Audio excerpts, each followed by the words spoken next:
পুঁইশাক দিয়ে মাছের পাতুরি বলা মাত্রই একেবারেই মুখে পানি চলে আসে, এতটা টেস্টি আর লোভনীয়। প্লেটে যদি এক পিস মাছের পাতুরি হয় তাহলে নিমেষেই প্লেট খালি হয়ে যায়। সেদিন এই মাছের পাতুরিটা করেছিলাম, খেতে এতটাই মজা হয়েছিল যে বলে আপনাদের আমি বোঝাতে পারবো না। আপনারা যদি ঠিক এভাবে করে খান তাহলে আপনারাও বুঝতে পারবেন আসলে কতটা টেস্টি। আর আজকের পাতুরিটা আমি যে মাছ দিয়ে করেছি শুনলে অনেকেরই হয়তো গা জ্বালা করবে, কিন্তু এটাই সত্যি। আজকে কিন্তু আমি পাঙ্গাস মাছ দিয়ে করেছিলাম।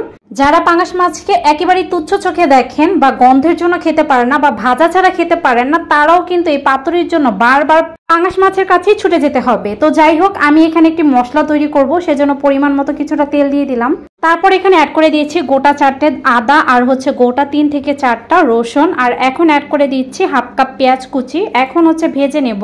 কিছুক্ষণ পেঁয়াজটাকে ভেজে নিয়েছি, আর ভাজতে ভাজতে যখন পেঁয়াজটা একটু সফট হয়ে গেছে এ পর্যায়ে অ্যাড করে দিচ্ছি কিছুটা শুকনা মরিচ। এখানে কিন্তু শুকনা মরিচটাই দিতে হবে, গুঁড়া মরিচটা যদি অ্যাড করেন তাহলে কিন্তু এই পাতুরির স্বাদটা খুঁজেই পাবেন না, তাই অবশ্যই শুকনা মরিচটা অ্যাড করতে হবে। এখন দিয়ে দিয়েছি অর্ধেকটা টমেটো, এভাবে আমি কিউব করে নিয়েছি। এখন পেঁয়াজের সাথে ভেজে নেব, আর ভাজতে ভাজতে টমেটোটাকে একেবারে নরম করে নেব, আর একেবারে পেঁয়াজটাকে ভাজা ভাজা করে নেব। তো পেঁয়াজটা যখন এভাবে কালার চেঞ্জ হয়ে গেছে এ পর্যায়ে অ্যাড করে দিচ্ছি হাফ চামচ জিরা। আর এই জিরাটা কিন্তু অবশ্যই লাস্টে অ্যাড করতে হবে।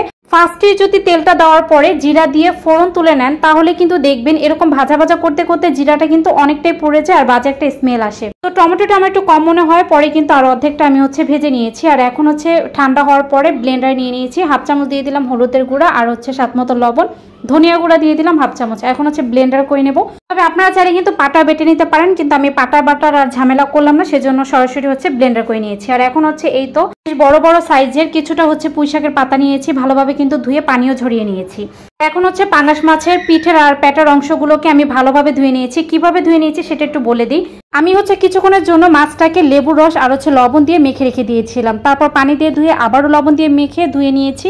তারপর লাস্টে গরম পানি দিয়ে ধুয়ে নিয়েছি, যাতে করে বাজে কোনো মাছের স্মেল না আসে। এভাবেই যদি আপনারা মাছটাকে ধুয়ে নেন তাহলে কিন্তু কোনো বাজে স্মেল আসবে না। এই তো এখন মাছের প্রসেসিংটা আমি করে নিচ্ছি। 3টে পাতা দিয়ে আমি এভাবে আটকে দিচ্ছি টুথপিক দিয়ে। প্রথমে আমি পাতা 3টে করে দিয়েছি, পরবর্তীতে যখন দেখতে পাচ্ছি যে পাতাটা শর্ট পড়ে যাচ্ছে তখন কিন্তু আমি 2টা করে অ্যাড করেছি। তো পাতা যদি একটু বেশি হয় তাহলে কিন্তু ভালোভাবে আটকানো যায় আর খেতেও কিন্তু অসম্ভব মজা হয়। তো আমি তো প্রথম পর্যায়ে বুঝতে পারিনি। তো যাই হোক, এভাবে আটকিয়ে দিচ্ছি সবগুলো। মাছটা যদি কিছুক্ষণ মেখে মেরিনেশন করে রাখতে পারেন তাহলে কিন্তু আরো ভালো হয়। তো আমি সরাসরি এভাবে পাতায় মুড়ি ভেজে নেব, আমার আর সময় ছিল না সেজন্য। তো যাই হোক, সবগুলো যখন হয়ে গেছে এখন এটাকে আমি ভেজে নেব। যে ফ্রাই প্যানে আমি মশলাটা তৈরি করেছি ওটার মধ্যে সামান্য তেল দিয়ে এখন সবগুলো দিয়ে দিচ্ছি। আর ভাজার ক্ষেত্রে অবশ্যই চুলার আঁচ লোতে রেখে আস্তে আস্তে ভাজতে হবে। তাড়াহুড়ো করে কিন্তু এই পাতুরিটা হবে না, মানে হলেও কিন্তু স্বাদটা আসবে না, মাছটা কিন্তু ভালো মতো কুক হবে না।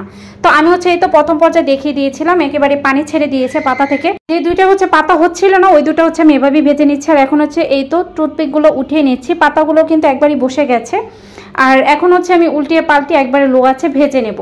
তো এভাবে আমি প্রায় আধা ঘন্টার মতো ভেজে নিয়েছিলাম লো আছে। একবারে ভালো মতো মাছটা সিদ্ধ হয়ে গেছে। বিশ্বাস করেন মাছের কোনো গন্ধ আসেনি, আর খেতে এতটা মজা হয়েছিল। আমার কাছে মনে হয় মাছ পাতুরি করার জন্য কাটা ছাড়া যদি কোনো মাছ হয়ে থাকে সেটা পাঙ্গাস মাছই বেস্ট। প্রায় আধা ঘন্টা এভাবে ঢেকে রান্না করার পর এই তো দেখতেই পাচ্ছেন তেলগুলো কিন্তু উপরে ভেসে উঠেছে আর মাছগুলো একেবারে ভাজা ভাজা হয়ে গেছে। তো এখন এটি প্লেটের মধ্যে নিয়ে নিচ্ছি। আর ভাতের সাথে আজকে আর আপনাদের সাথে শেয়ার করতে পারলাম না, তবে দেখেই বুঝতে পারছেন যে কতটা টেস্টি হতে পারে। আমি আশা করছি পাঙ্গাস মাছের এই পাতুরিটা খেয়ে আপনারা কেউ পাঙ্গাস মাছের বদনাম করতেই পারবেন না। সবাই পাঙ্গাস মাছের এই পাতুরির জন্য পাঙ্গাস মাছের ফ্যান হয়ে যাবেন। আজকের ভিডিওটি এখানেই শেষ করব, আর আগামী ভিডিও দেখার জন্য সবাই আমন্ত্রিত। যারা আমার ভিডিওগুলো কন্টিনিউ দেখে যাচ্ছেন কিন্তু আমার পেজটাকে ফলো করতে ভুলে গেছেন, অবশ্যই আমার পেজটাকে ফলো দিয়ে আমার পাশে থাকবেন। আল্লাহ হাফেজ।